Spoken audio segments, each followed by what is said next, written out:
ஆன்மீக நண்பர்கள் அனைவருக்கும் என்னுடைய அன்பான வணக்கங்கள். ஆவணி மாத ராசி பலன் 2025. மிதுன ராசி அம்மனுக்குரிய விசேஷமான மாதமான ஆடி மாதம் முடிந்து ஆவணி மாதம் தொடங்க போகிறது. இந்த ஆவணி மாதத்தில் மிதுன ராசிக்காரர்களுக்கு கிடைக்கப் போகும் பலன்கள், வழிபட வேண்டிய தெய்வங்கள், கவனமாக இருக்க வேண்டிய விஷயங்கள் குறித்து இந்த பதிவில் காணலாம். எல்லா விதமான சுப காரியங்களை செய்ய காத்து கொண்டிருக்கும் மாதம் ஆவணி மாதம். ஆவணி மாதம் என்பது சூரிய மாதம். சூரியனுடைய வீடான சிம்மத்திற்கு சூரியன் வரக்கூடிய மாதம்தான் ஆவணி மாதம். கார்காலம் சிம்ம மாதம் என்று ஆவணி மாதம் அழைக்கப்படும்.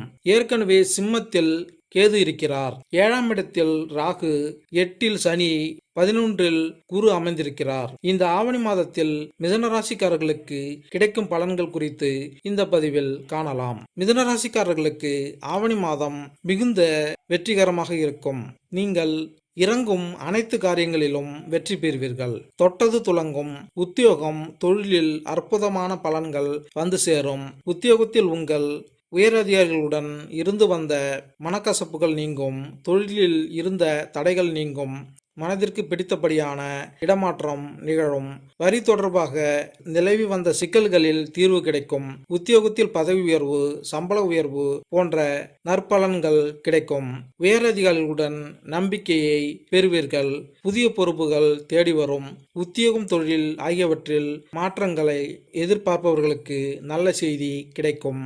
சமூகத்தில் மதிப்பு மரியாதை அதிகரிக்கும்.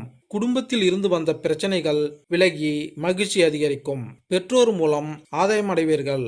குழந்தைகளின் விஷயத்தில் ஏற்றம் காணப்படும். குழந்தைகளின் கல்வி, வேலைவாய்ப்பு ஆகியவற்றில் முன்னேற்றம் ஏற்படும். கணவன் மனைவிக்கிடையே இருந்து வந்த மோதல்கள் குறைந்து காதல் அதிகரிக்கும். காதல் உறவில் இருப்பவருக்கு வெற்றிகரமாக மாறி திருமணம் நடைபெறும். கடந்த காலங்களில் உங்களை மிகுந்த வேதனையடைய வைத்த மன வருத்தம் நீங்கும். மனது தெளிவடையும். தன்னம்பிக்கை, தைரியம் அதிகரிக்கும். புதிய உத்தியோகம், தொழில் மாற்றம் செய்வதற்கு இது மிகவும் உகந்த காலம்.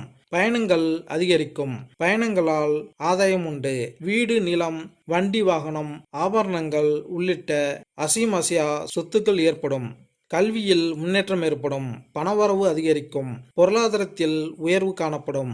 சற்று ஓய்வு கிடைக்கும். சுபகாரிய தடைகள் நீங்கும். திருமணம் ஆகாதவர்களுக்கு திருமணமாகும். குழந்தை பாக்கியம் இல்லாதவர்களுக்கு குழந்தை பாக்கியம் உண்டாகும். வாழ்க்கை துணையின் நீண்ட நாள் கனவு நிறைவேறி மகிழ்வீர்கள். கவனம். ஆரோக்கியத்தில் கூடுதல் கவனம் அவசியம். இதயம், நரம்பு, இரத்த அழுத்தம், சர்க்கரை நோய் சம்பந்தப்பட்ட பிரச்சனைகளில் எச்சரிக்க வேண்டும். பயணங்களின் போது மருந்து, மாத்திரைகளை பத்திரமாக எடுத்து செல்லவும். சிறு பிரச்சனை என்றாலும் அலட்சியப்படுத்த வேண்டாம். பரிகாரம். உங்கள் வீட்டு அருகில் உள்ள சிவன் கோவில் சென்று வழிபடுவது பிரச்சனைகளை நிவர்த்தியாக்கி நிம்மதியை கொடுக்கும். மேலும் இந்த பதிவு உங்களுக்கு பிடித்திருந்தால் லைக் பண்ணுங்க, கமெண்ட் பண்ணுங்க, மறக்காம சப்ஸ்கிரைப் பண்ணுங்க. நன்றி, வணக்கம்.